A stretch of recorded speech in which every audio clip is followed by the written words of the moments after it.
confident burble. Unfortunately, the DB9 does not get the Vanquish Suite ZF 8-speed automatic transaxle, and we found its Touchtronic 2 6-speed automatic a bit flat-footed when left in drive.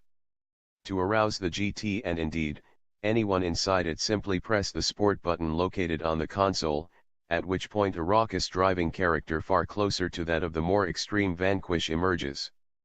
Throttle response is sharpened, upshifts happen higher in the rev range, and the V12's hearty low and mid-range torque is served as if on a proverbial platter.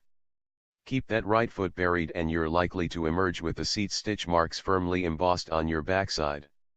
All the while, the V12 sings a hymn ranging from inspiring to inebriating in direct correlation with the rev counter. Aston says the DB9 GT can hit 60 mph in 4.4 seconds, but we wouldn't be shocked if that number is about half a second too shy. We hit 60 in just 3.6 seconds in the Vanquish, and even though the DB9 GT carries about 100 more pounds than the carbon-intensive Vanquish, has 2 fewer gears, and trails it by 28 horsepower and 8 lb-ft of torque, we can't imagine those minor disadvantages costing the DB9 GT a full 0.8 second.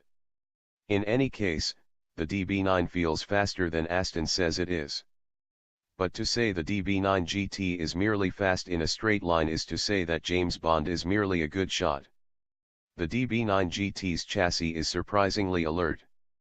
The steering is seriously chatty, all-hail hydraulic racks and turn-in is quick and sharp.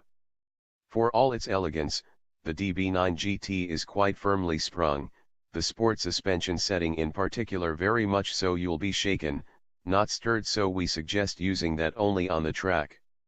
Also helping the DB9 GT feel lighter than it is are a set of standard carbon ceramic brakes that were at times grabby as well as noisy.